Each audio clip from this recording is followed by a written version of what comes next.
Supervisor, for those of you who are not familiar with my face, I want to thank you for coming to this public hearing tonight. Sound. Yeah, Okay. not good.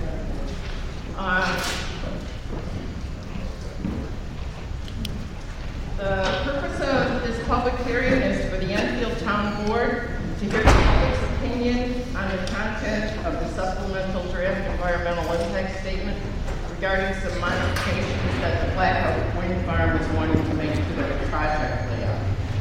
Specifically, these changes are to potentially relocate 2 of the approved wind turbines to 1 of 3 proposed locations, as well as relocate a substation, add a new permanent wind measurement tower to the south of turbine 4, and relocate approximately 8,400 linear feet of dairy collection line.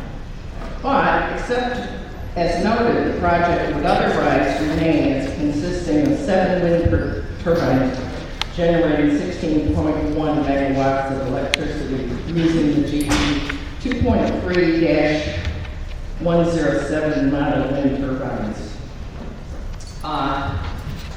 The wind farm has an environmental engineering group called Haley Aldrich, and they, in conjunction with the town's environmental engineers, Labella Associates, have presented the town board with a draft supplemental environmental impact statement regarding the proposed changes, and the board has accepted this document as substantially complete and ready for public comment. And that was done on March 9, 2016.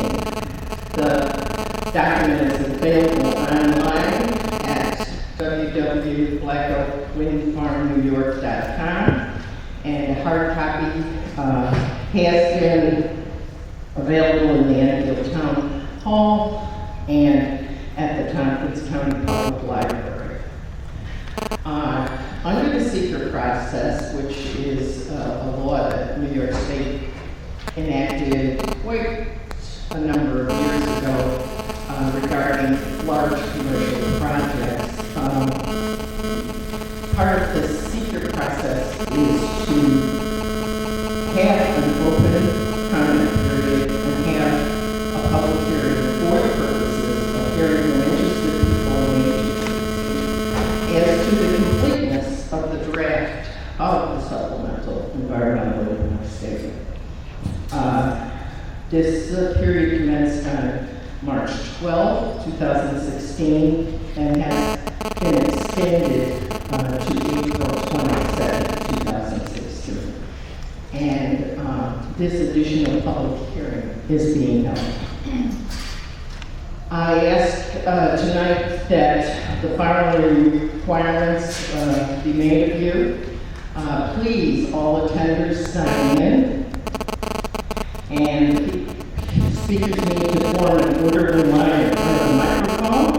You need to clearly state your name, address, and organization that you represent.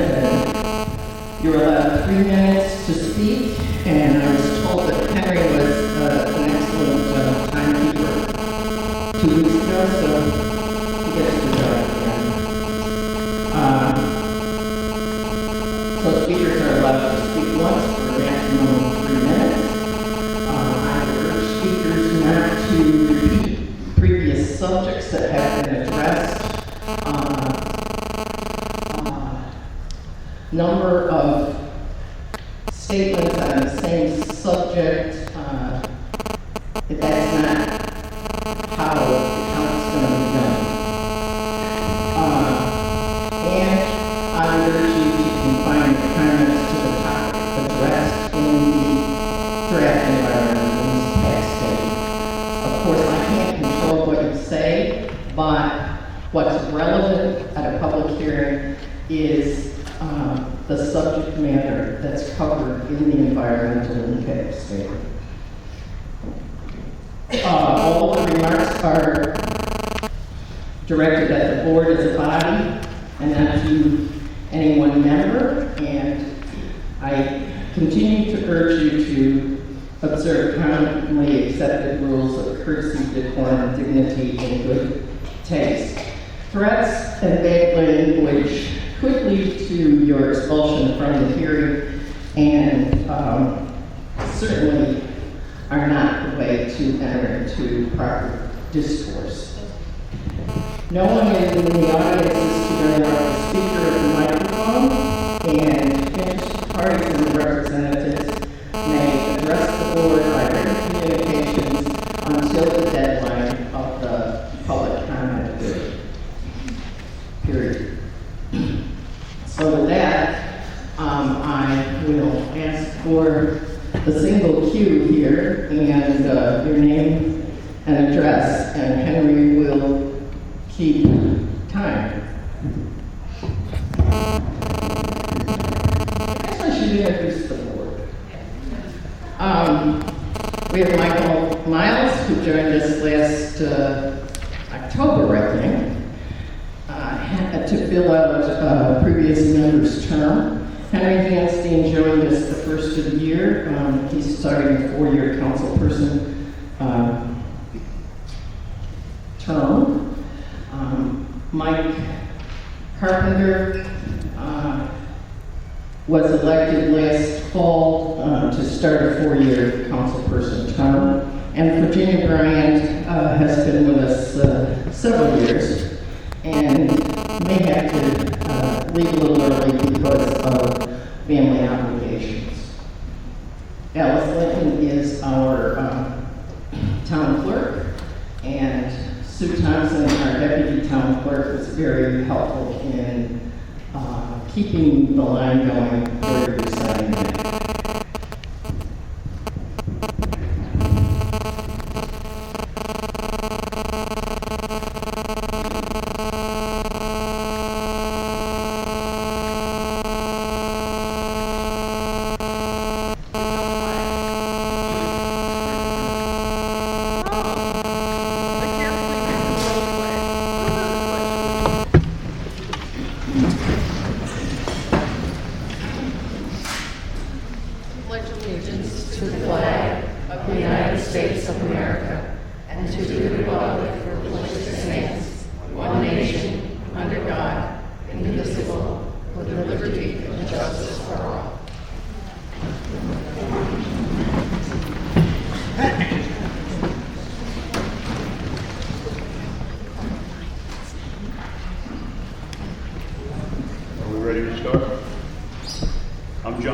I live on Hines Road. I've been here in Enfield for about 40 years.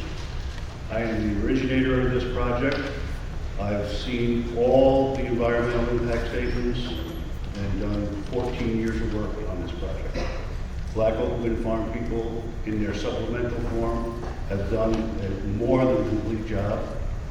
This is a project that has been in the planning stage for a long time. We've had thousands of meetings on it.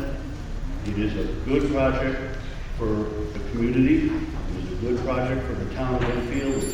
It will generate income for the town of Enfield. It will generate years and years of clean power for our community. And I urge the board to accept the supplemental statement and get this project underway. Thank you.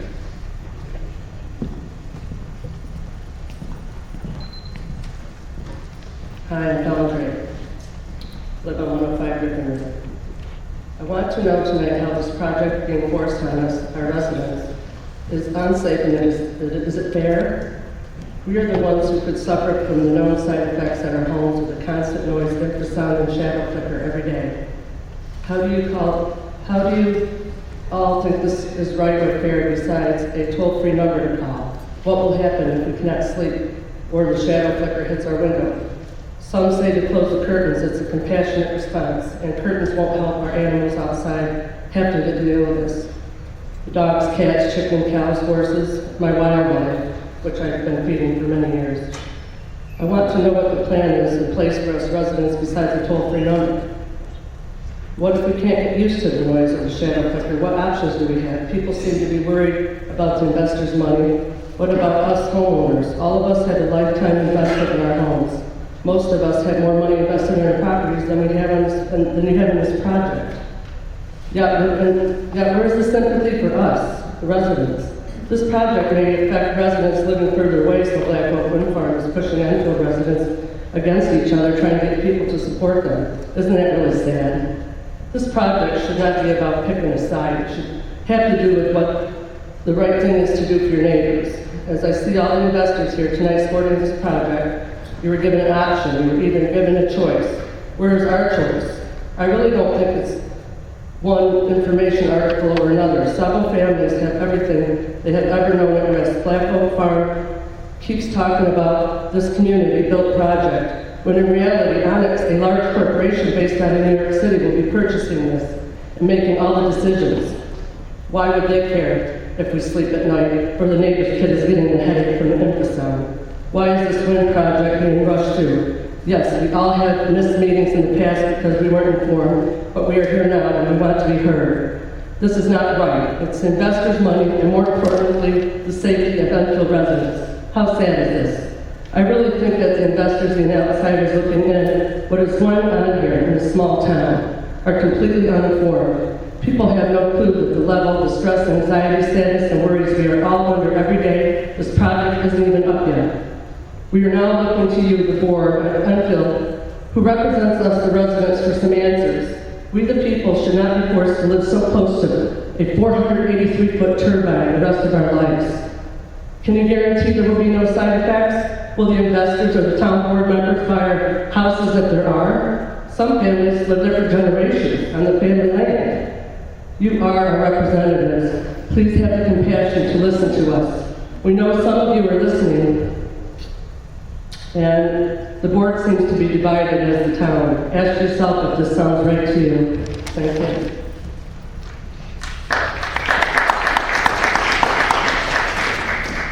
Pennsylvania, if you flatten the pads.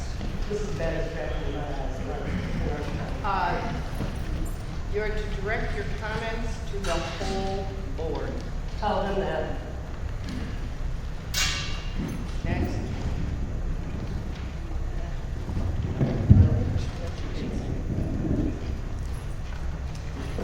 My name is Jude Lemke, 215 Connecticut Hill Road. I'm a member of the Wind Farm Advisory Committee. I have studied the impacts of wind farms in general and the impacts of this project in detail. Tonight I'm submitting, and I've already submitted to the board, my written comments on the SEIS, as well as comments on how the town has processed this SEIS. There are copies available to the public for anyone who wants them out front.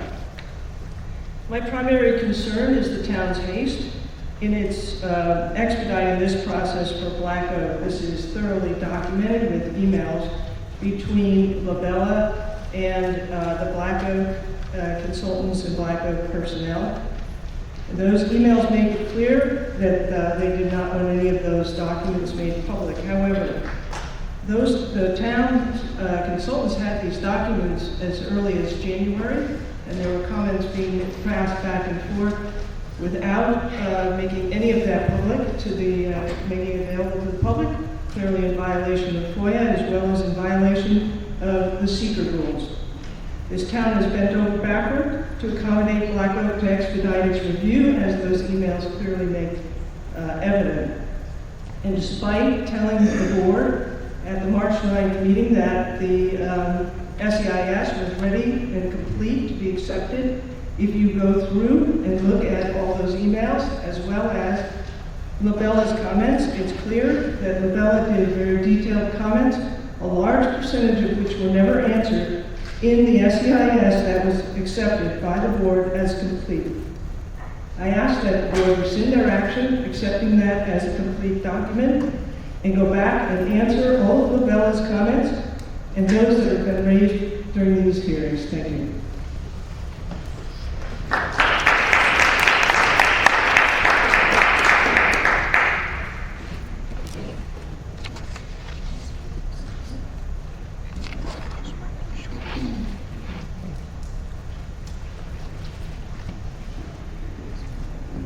Hello, I'm Gretchen Herman, 433 Boswick Road, just into the town of Enfield.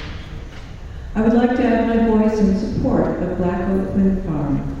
We are fortunate to have such a caring, community-oriented company in our midst. The wind farm already provides and will continue to provide numerous benefits to the town of Enfield. Private property owners have leased their lands for turbines, reaping revenue for the last 6 years. A pilot agreement yields over $130,000 yearly for the next 15 years to the town of Enfield, Tompkins County, and local school districts. An agreement with the town of Enfield also provides $45,000 as part of the community benefits to go toward a new community building. Nearby landowners have also been offered $500 per year, roughly equivalent to the expected return on a $9,000 investment in the company, which is probably more than I'm going to get as a small investor. And Black Oak will provide a fund for decommissioning the site, rebuild the roads used for development of the farm, and provides internet access to 800 households in the area. It will also create jobs.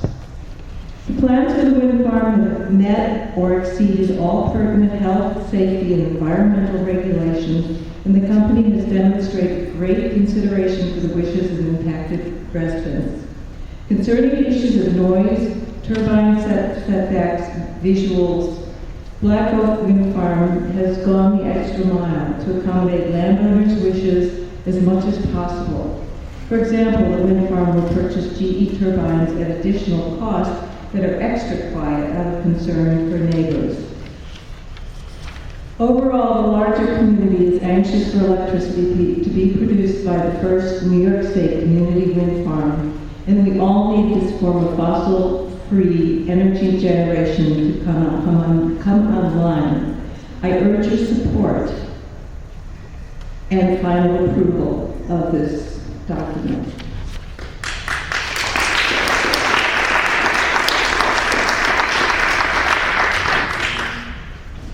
Next.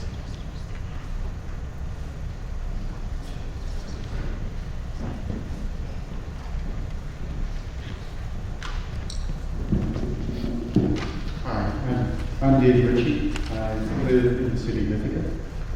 I am a small landowner in Enfield. I am a leaser.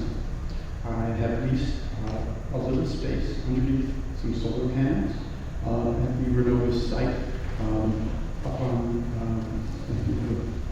I am also an investor in Black Oak. I would like to contrast this project and the care and the development of the EIS that Black Oak has done with the project that was attempted in Portland, where a multinational company came in and basically said, oh, this is a great wind site, let's develop it. And despite protests from members of 4 town boards, none of whom was going to reap any benefit from the wind farm, despite lots of other protests from people around the area that were basically because no one in Fulton County or in any of those towns was going to benefit from this outside firm coming in as a multinational hedge fund corporation to develop a wind farm, which they would then sell within the next couple of years after they had reaped the benefits that they needed, the financial benefits that they needed. This project started with small investors like myself. I have $6,000 invested in this. I really want to see it go. And it has offered people in Tompkins County the opportunity, and in New York State, the opportunity to invest in this project. It will be community supported. It has been community supported. As one of the previous speakers said, many of the landowners and the people who also are leasing land for the project. I've already benefited for 6 years on this. And the future benefits for this town and for Tompkins County and the Enfield City School District have been all been laid out. I think when you contrast the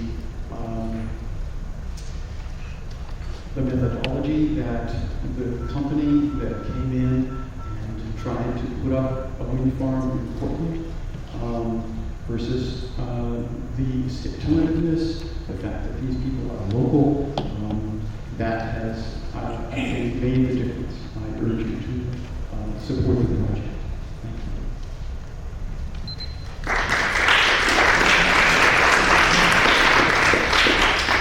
Ladies and gentlemen, thank you for hearing me.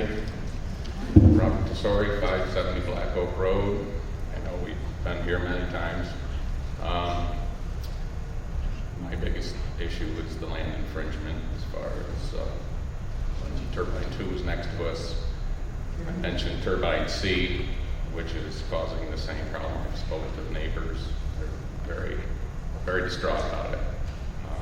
It's pretty much the same problem that we had, but my issue tonight is the completeness of supplemental and reading the language. I don't believe it addresses leaseholders properly. It's stated that there will be 7 turbines put up. The way that I'm reading this language, I'll just read it to you. Following approval of the approved project, the project sponsor has decided to explore alternative locations for 2 turbines and the substation location. While the project sponsor continues to assess its rights under the existing contracts with the landowners and potentially develop the approved project, an assessment of potential alternatives has become necessary, and as a result, the project sponsor has prepared the SEIS for the modified project. The previous approvals remain valid to the extent that the project sponsor is able to proceed, but in the meantime, the project sponsor is assessing the potential significant adverse environmental impacts of these alternative locations for 2 turbines and substations. So the way I'm reading it is whatever configuration is chosen, it'll be 7. What I'm not reading in here is what happens to the remaining 3 that aren't chosen as far as the leasehold and the legality. Are they going to be discharged legally, even if they say, well, I still want it?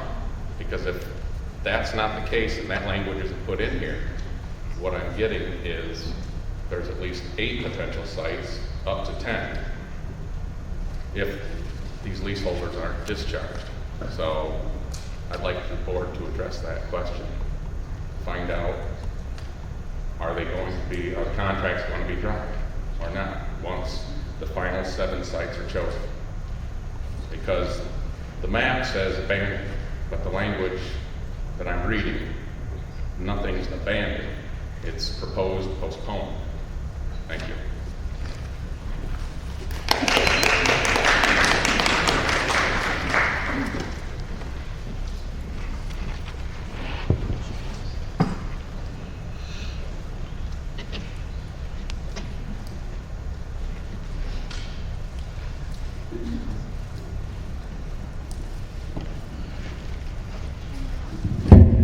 Good evening. Thank you for this opportunity to speak. My name is Greg Connors. I've been a resident of Enfield for over 40 years, raised my family here, and I went for technology in my career. I've done many energy efficient projects for the large manufacturing firm I went for with great success.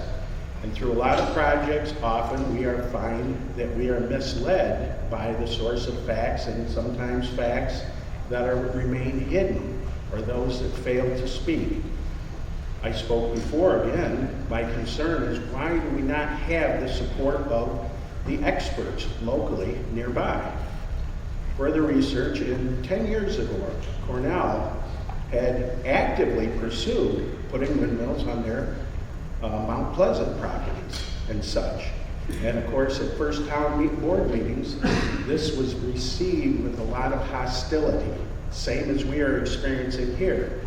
There was no definite reason why Cornell just decided to pull back and abandon this. There was rumors to be FAA, which is probably true and such, but here's another golden opportunity, and they remain silent.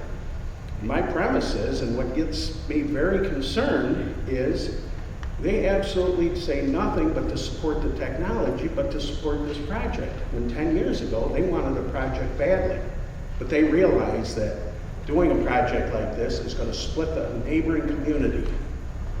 And with this in mind, the other thing that is quite disturbing is, quote, the change in the type of turbine to be the, quote, latest technology.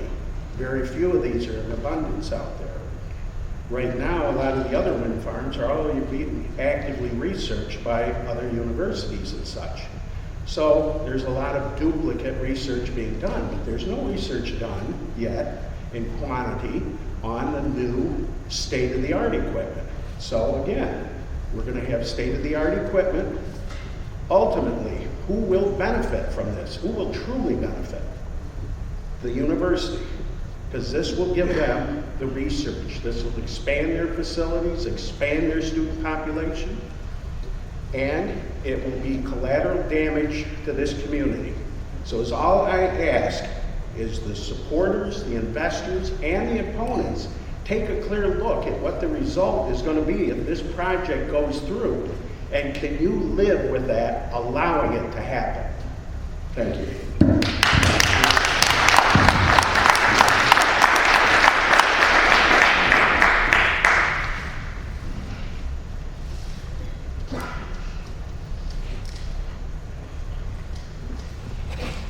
Are there other people who wish to speak?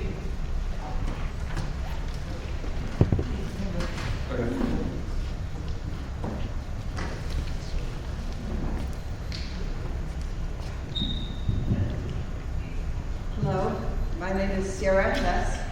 I live at 124 Westfield Drive on West Hill in Ithaca, about 15 minutes away. So why am I here in Enfield? Clearly I don't live here, and I'm not an investor either. I have friends in Enfield who, not surprisingly, are on all sides of this community debate. And so a few months back, I began attending many wind farm meetings, including most of the advisory board meetings. I've read dozens of articles in this past few months and studies. I've talked with more than 40 Enfield residents myself personally. I've studied the maps and driven down the roads where the turbines will be put up. During these past 2 months, I've learned much more about wind farms in general than I knew before, and much more about Black Oak in particular. I now know that I would not support every wind farm ever proposed, because not all locations are suitable. And I honestly don't know how I would feel if a turbine was going to be put up 1,000 feet from my house. But I have to tell you, I've given it a lot of thought, and I think I would try to live with it. I put a sound meter on my telephone, my smartphone, to get a sense of the daytime and nighttime ambient noise inside and outside of my house. I learned that the same level of sound can feel either loud or soft, depending on the situation. For example, standing in my kitchen in front of my refrigerator when the motor is running, it's about 45 dBA on this little, maybe not very accurate, but this little sound meter. It doesn't interfere with any conversation in my kitchen, and I rarely even notice when the motor goes on or off. But I know I wouldn't like to have the refrigerator next to my bed either. I like a quiet room for sleeping. My house is about half a block from Route 79. Standing outside my front door when the morning traffic is heavy, the meter reads about 55 to 60 dBA. I was surprised to see that number, but I don't know anything about sound. I was trying to learn. And again, I'm used to the dull drone of the traffic noise, so when I go outside, I hear the birds. I don't really even hear the traffic unless I'm listening for it. I came to Enfield to listen, to learn, and to be a participant in this discussion. In the process, I felt the intensity of the conflict. Like many of you, I've been unsettled by the feelings of anger, frustration, and powerlessness on all sides. I know no one feels good about this. I'll just close by saying, I wish that solar power and cutting back on our energy use as individuals would be enough to stop climate disasters, but it's not even close. We need wind power to do this, and I support the Black Oak Farm.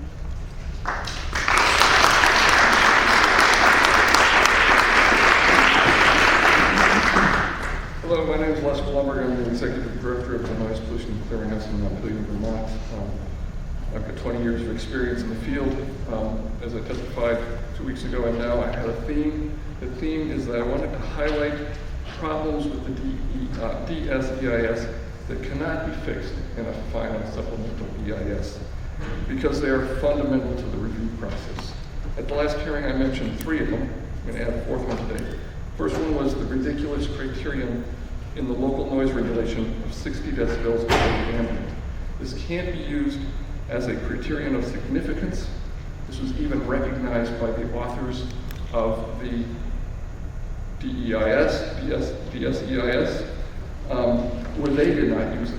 Their solution is my problem number 2, which is they fabricated a standard. The standard they fabricated was 60 dBA. This can't be used as a criterion of significance either, because it's not the local law. The third problem that I rose last week was the fact that we were not provided the supporting data for the DSEIS conclusions. Not providing the data is not, to us, to examine, is not compatible with the EIS process. It's not compatible with good government. It's not compatible with open government. If the data that we requested is not capable of withstanding scrutiny, it should be removed from the draft supplemental EIS. My new point, number 4 today, problem number 4, which also cannot be fixed in a final EIS, that is because the EIS is incomplete at this point, and which I'm going to provide for you is a checklist of the things that the draft environmental impact statement, supplemental impact statement, should have covered with respect to noise, and could have covered. If you read that document, and if you read Appendix H that goes with it, you will find mention of only one environmental noise impact. That is a brief mention, and I have made it identified with a small little green check on this otherwise large red check page. And that is to do with annoyance at the 31 to 63 hertz frequency range. Other than that, there is really no noise assessment in the DSEIS. The whole point of an EIS process is to identify environmental impacts early in the process so that mitigation measures can be taken.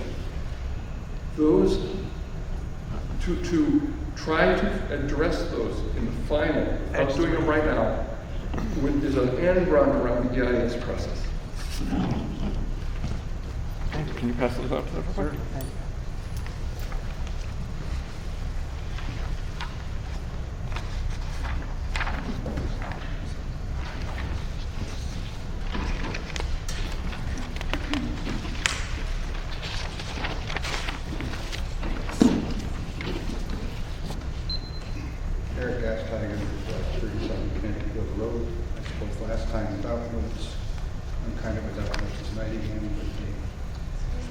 First time I ever heard that there's been 6-year lease going on. I have a question for the board to consider. We had an oil and gas rush that a lot of people actually lease their property. I'd like to know whether or not that takes priority over wind leases, because who's going to be in charge of that, of those people's land? A couple other things that I didn't see on either the findings or environmental impact statement. Has the FAA been questioned as to their flight paths small planes and such coming over Connecticut Hill, which happens regularly. There was no discussion about, that I could see, about the agricultural impact. There's some studies that I can't cite, and I have not drilled down to find out who did them.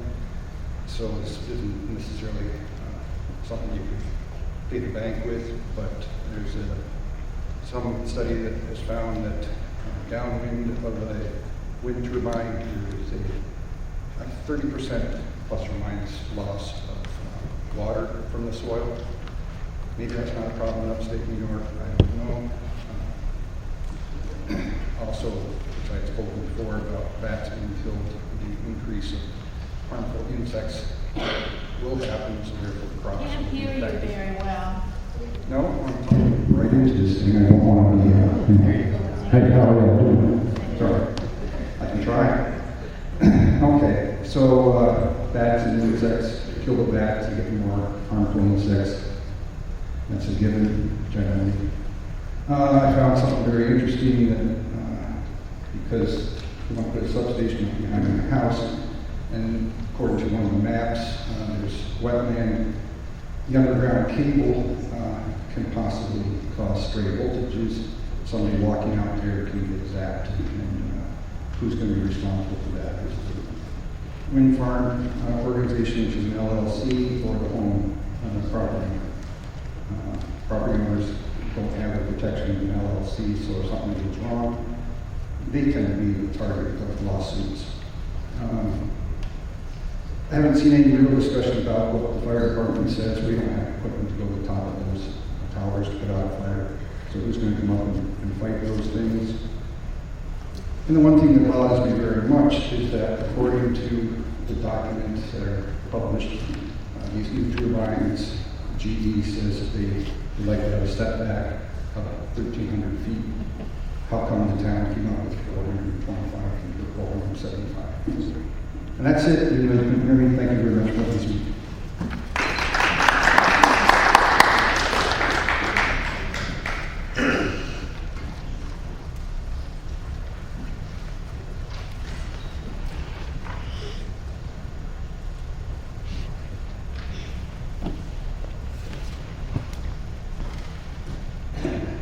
Hello, my name is Deborah Sokola Dennis. I'm from Dryden, and I'm also on the town board of Dryden. So I understand the issue that you have before you today and how difficult this must be. And I have a lot of respect for all of you sitting up there because it could be me sitting up here. I just wanted to talk about a couple of things from personal experience. I grew up in Texas, in Amarillo, Texas, and about 5 years ago, 75 wind turbines were put up quite literally in my parents' backyard where I grew up. And, we went and visited there. When I first went, I thought, wow, these turbines are really close to the house. I talked to my parents, what kind of impacts are they having from these turbines? Are they having any impacts? And the consensus from my family was, we can hear them when we're outside sometimes when it's really windy. But other than that, there's not much of an impact. And I stayed there with my parents, and I can tell you I slept just fine. I had no problems. We walked right up to the turbines within just a couple of hundred feet of them. The wind was going about 40 miles an hour. They were going around. I was having a perfectly normal conversation with my sister. And sure, you could hear it. I'm not going to say you can't hear anything. You can hear it. But the impact is just really minimal. It's not there. So that's my personal experience with these wind turbines. And these are very large turbines. They're actually quite a bit larger than the ones that we're talking about for Black Oak. The other thing is, I wanted to address the gentleman's question about the turbines that were proposed in Dryden on Mount Pleasant. That they did not go forward primarily because the location was not appropriate for air travel, and the FAA has restrictions on the height of structures in that area, and the turbines were too tall for that. There was a lot of concern and a lot of citizen engagement in that process. Cornell, I also work at the Lab of Ornithology. The Lab of Ornithology engaged in a 2-year study of that area, looking at the impacts to wildlife, birds and bats and so forth. And the results of that study showed that wind turbines in general have a minimal impact on wildlife. There are way more birds that fly into buildings and get hit by cars than are killed by wind turbines. There is a concern about bat population, and I understand that there was a pretty significant, during the environmental impact study, there was someone looking at that, and that was discussed. So the issue before you today is looking at the supplemental environmental impact statement, and hope that I urge you to move swiftly with that. I believe it is 3 minutes 15.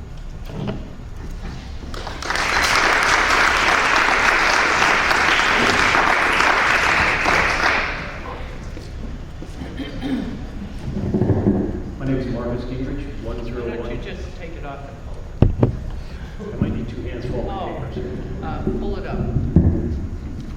It gets higher. I'll reset the timer. Well, It's set for 5th graders. that was just last year. Yeah. Okay, Marcus Gingrich, 101 Rumsey Hill Road. As far as the current supplemental draft EIS, there's a number of things that I'm going to submit in writing form. I have a lot of concerns. There's a lot of things that are, I think, brushed over, and there's not a lot of detail as far as what is actually supposed to be done. But the thing that I want to point out tonight is there's something that really bothers me that I keep hearing over and over, and that is well, we have investors who are going to lose their money, and Black Hook has done everything right. They have done everything well, everything's safe, everything's good. It's a community project. Well, I take some disagreement with that. First, let me address the community. It started out as a community. I believe that. There was a lot of investors that had it as a community project. We know that that's not going to stay that way. Black Hook has already shown that they're ready to sell as soon as the permits are issued. We also know that Black Oak didn't want their investors to know that.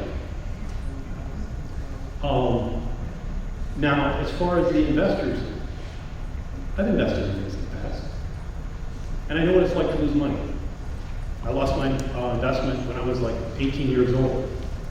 It's not fun. But I would like to read from your PPM, or the PPM from their private placement memorandum. The investors know that it's speculative. It says, these units are offered are highly speculative, and investment involves a high degree of risk. Investors must be able to bear the economic risk of the investment for an indefinite period of time and withstand the total loss of their investment. Now, there's another issue as far as actually doing things right and legally. I also want to read another statement from their PPM. We began initial construction 3 years ago, commencing with the excavation of the access road to the wind farm, which was completed in December 2013.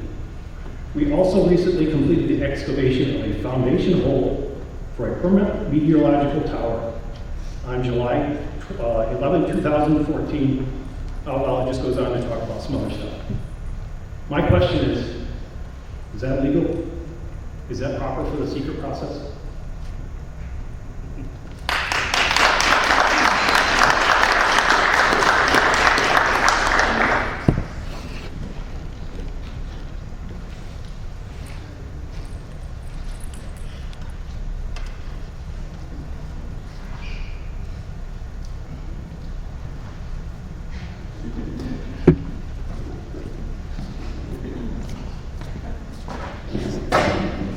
I'm Nancy Spiro. I live at 68 North Enfield Road.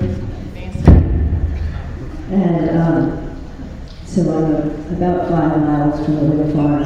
So I don't think that it's going to have a big impact on my personal life and space. But As somebody else said here, if these wind towers were going right by my house, I probably already would have sold my house because I don't want to be that close to these large industrial wind towers and the vibrations and the ice throw and the concerns that I'm hearing with a lot of people. And I have been doing some research, and I know that some people can live easily next to them, and some people have a really hard time.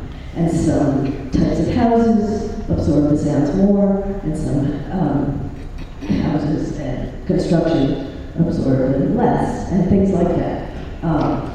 And many things. That's just some of the issues.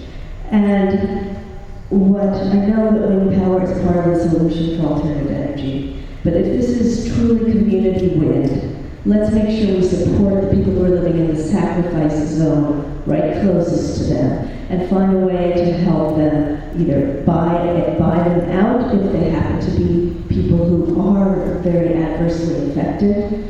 Some of them may find that the windmills are good neighbors for them and it won't be a problem, even though they feared they would, but other people may find it very, very difficult to live next to them. And I think if this is truly community wind, let's support the whole community, including the people who are living right next to them, and make sure that they really get help being bought out or some kind of support if they do find that they can't live next to them. Thank you.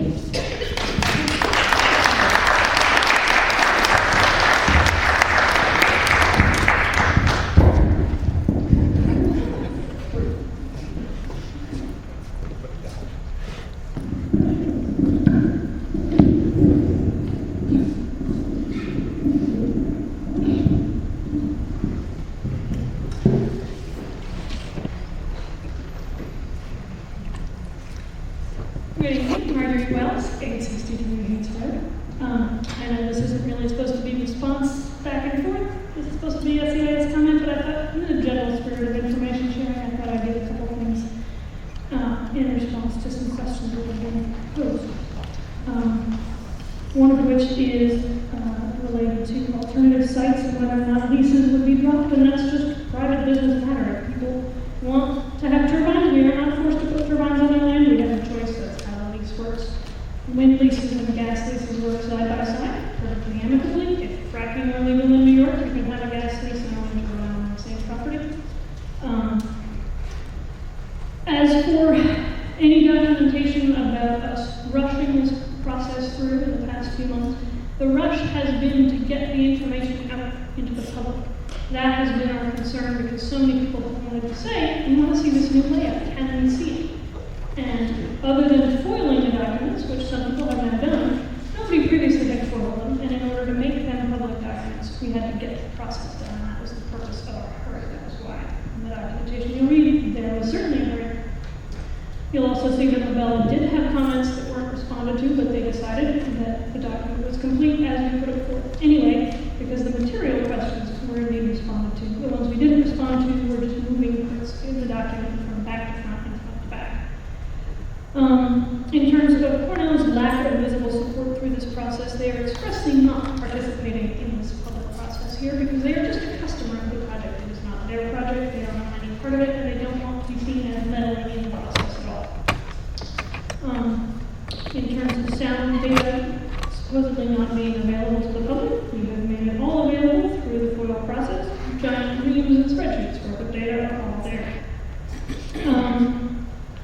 There's also been a number of points made about whether or not Black Oak is legitimately community owned and whether or not it's going to be sold. And without boring everybody about the details of project financing the wind business, suffice it to say that we would like it to remain community owned. It is currently community owned. Whether it gets sold or not, it remains having community investors in it.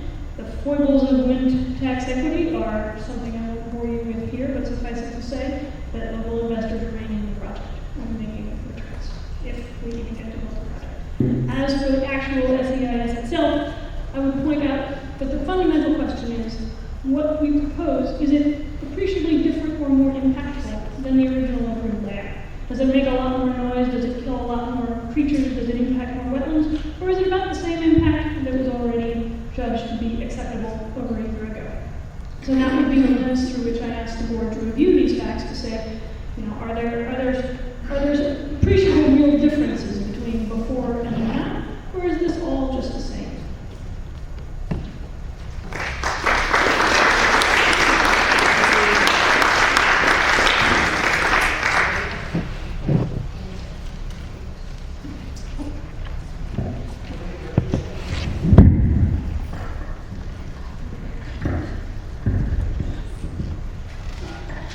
Hi, Maria Ortiz, 717 Apple Road.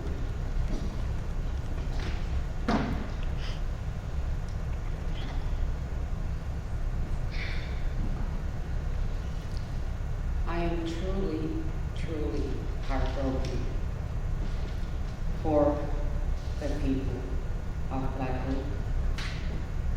I am truly, truly upset at people who take on jobs that have an oath to protect and care and keep safety in their community.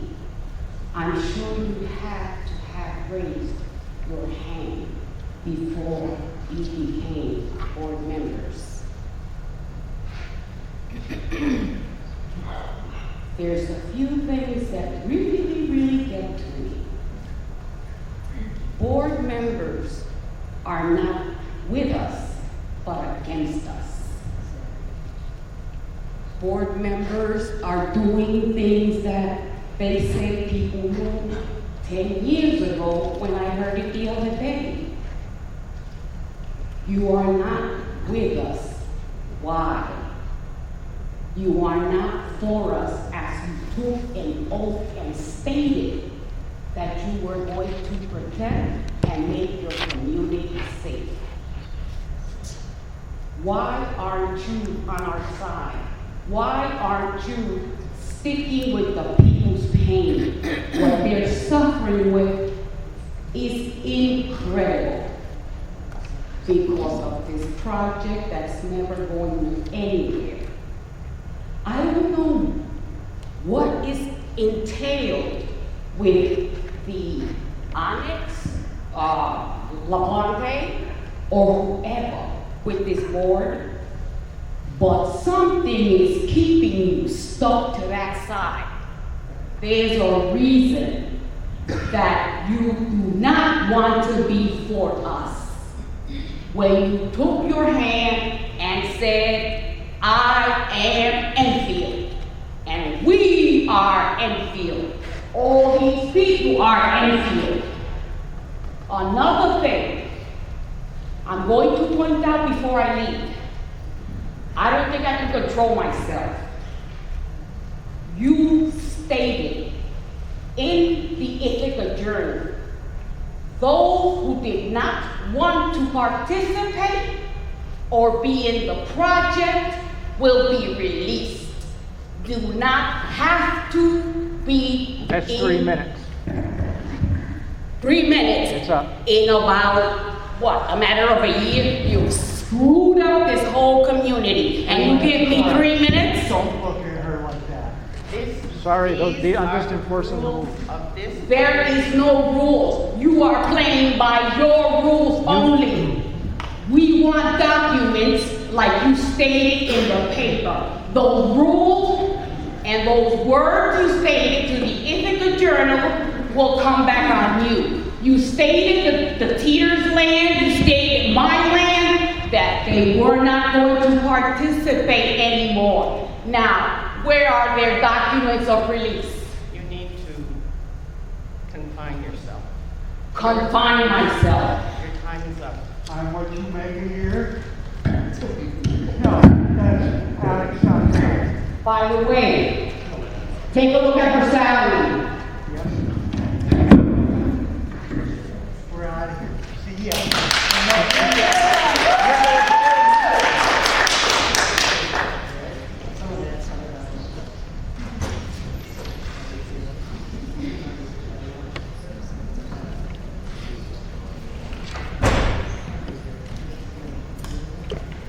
Meaning Manhattan, 115 West Enfield Center Road, on the Enfield Advisory Committee also. Then thank the town board. Many members have spent many hundreds of hours looking over materials and really agonizing over this, and I thank those members that have done that. I presented a challenge at the last public meeting. Nobody accepted it, so I have another one tonight for the yes people. I have a clipboard that you can give me your phone number and your name, and I would be happy to spread them out among the neighbors. And it will be random as to who's affected and who's not. And I want somebody that we can call when we have problems, when we get woken up and can't get back to sleep at night because it's so loud, or because there's fear of ice throw and we can't go out in our yards. So if you would give me your phone numbers, and I'll just give it to one neighbor, and you might not get a call ever, because it might not affect them. But you might get lots of calls, and as long as you're willing to risk that, then we will too, okay? And if you want, you can even go one step further and say, I will be willing to trade houses with you for 1 year, if it's really so bad that you can't live there. So I'll be in the back and you can sign up on the sheet. Thank you.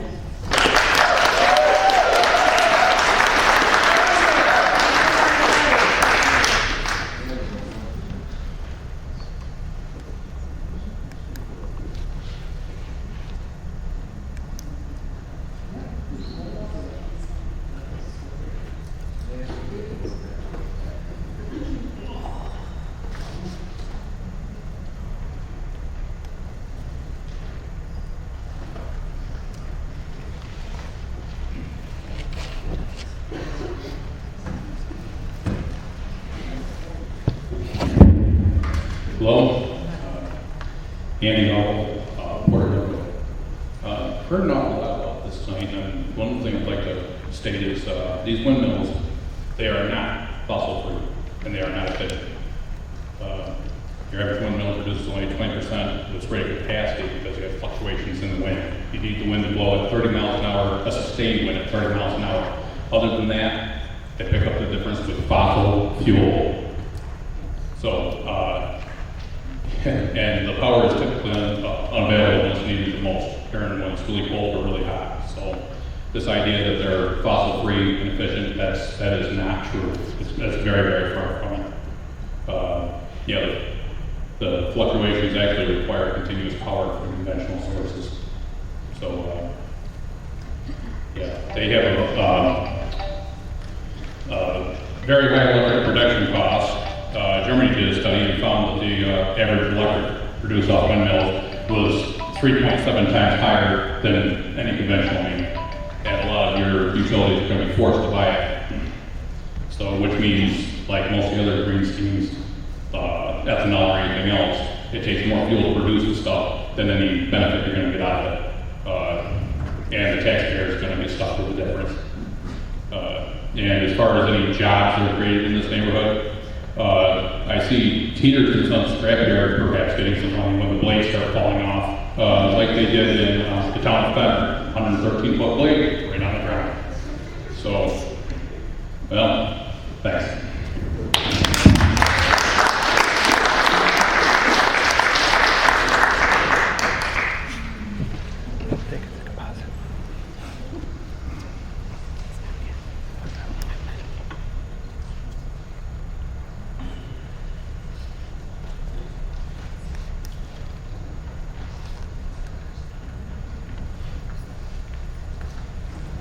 Gary Fisher,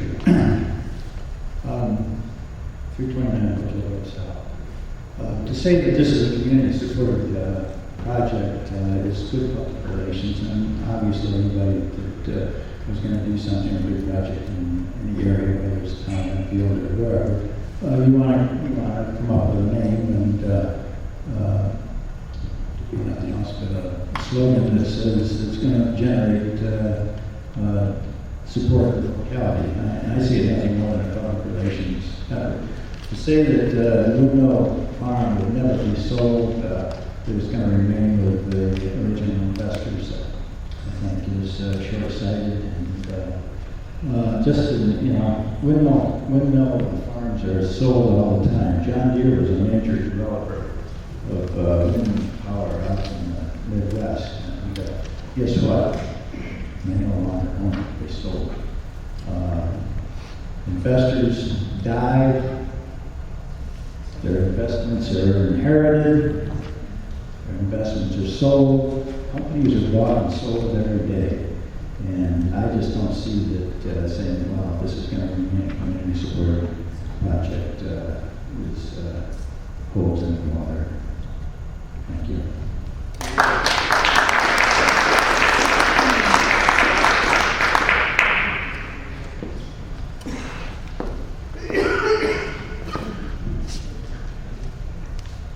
Good evening. John Sokola, Dennis, 964 West Avenue. Thanks for having us here tonight. And I feel like somebody should apologize to you for the behavior of people who we do expect each other to come in here and to act reasonably. And I'm sorry when people are just unable to do that for whatever reason. It just makes it uncomfortable for everyone. So thanks for your patience. When I started to study energy, I really became terrified of what I learned when my property was going to be impacted by fracking, something that I didn't want, but something that produces energy for the rest of us to use. And when I learned about the dangers of fracking, I wanted to stop that in my area, and I thank you for doing that too. And I'm having a difficult time understanding people who are talking about selling a wind farm and they pay Iberdrola of Spain through New York State Electric and Gas every month. Don't say a word about it. They breathe in the emissions from burning gas inside their house, and they never count that as an impact that we know is causing lung cancer, because when you burn gas, the radioactivity in the air doesn't dissipate. New York State Electric and Gas or Iberdrola of Spain doesn't tell you that. And I don't think that the Enfield residents are making accurate comparisons with energy. And so there aren't any toxic emissions that come off of the wind turbine, so they're not breathing that in. There aren't any incredibly loud noises that would prevent you from sleeping every single day. If ice comes down, which is a potential, it falls to the ground beneath the wind turbine. To think that it's going to fly over 1,000 feet to hit a home is absurd. Your charge today, and it's the only decision that you're here to make, is whether the impact statement is going to be approved. This farm is going to be built. It is already approved. And that is the decision before you. And I'm sure that you're going to do your due diligence, as you have, for the entire 8 years or more that this project has been coming up. And I hope that you do it swiftly, because that's what we need you to do, and the county will need to do that. Thank you.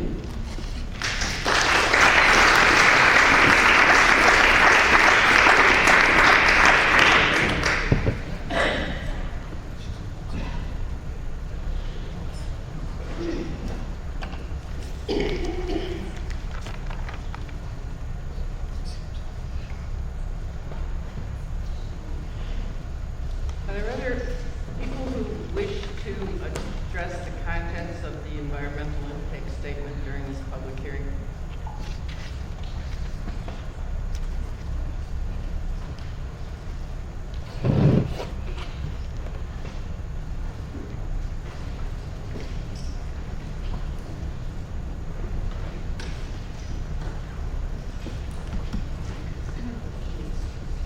Beverly Garrett, 21 Lindsay Hill Road. Can you wait a minute, Virginia?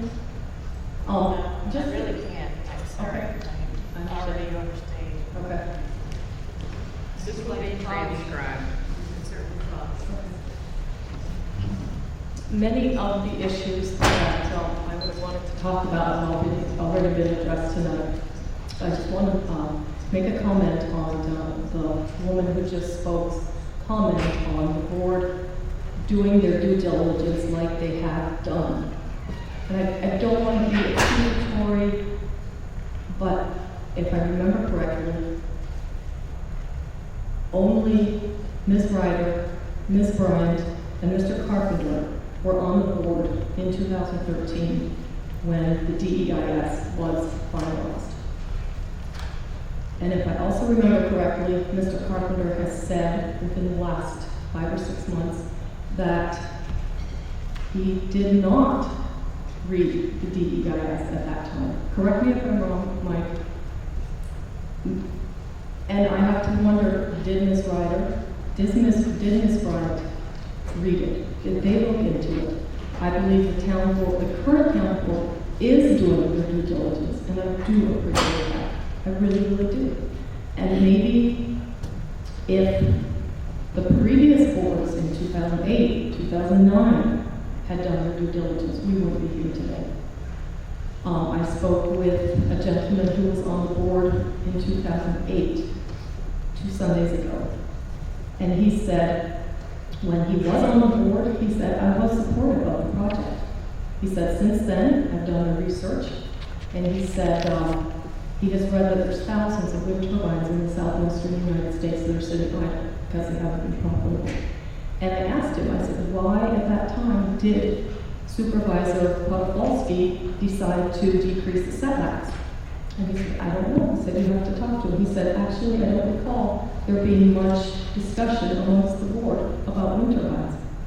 And I just really had to wonder why. So I'm glad that the discussion is happening now. And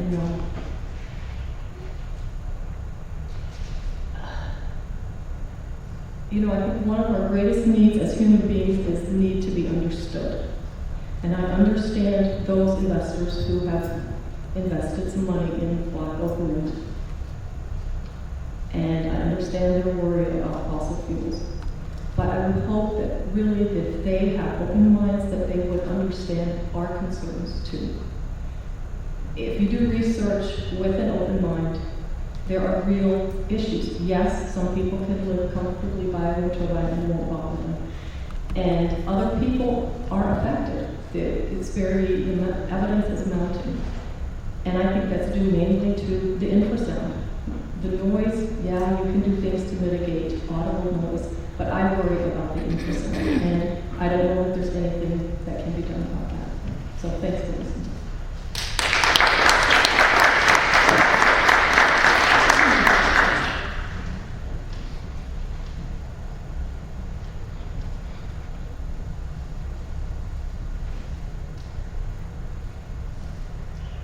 Someone else who wishes to speak during this public hearing?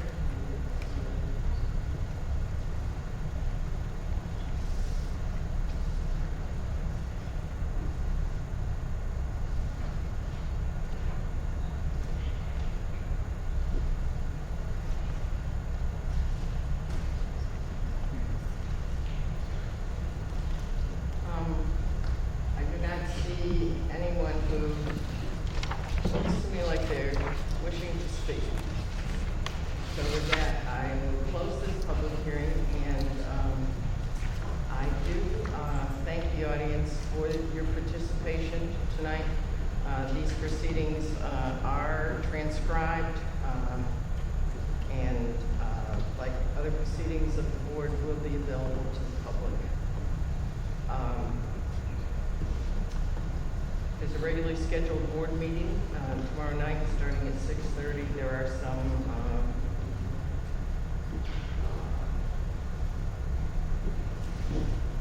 parts of the wind farm that will be discussed and are on the agenda. So with that, I will move that we be adjourned. Is there a second? Second. We're adjourned. Thank you.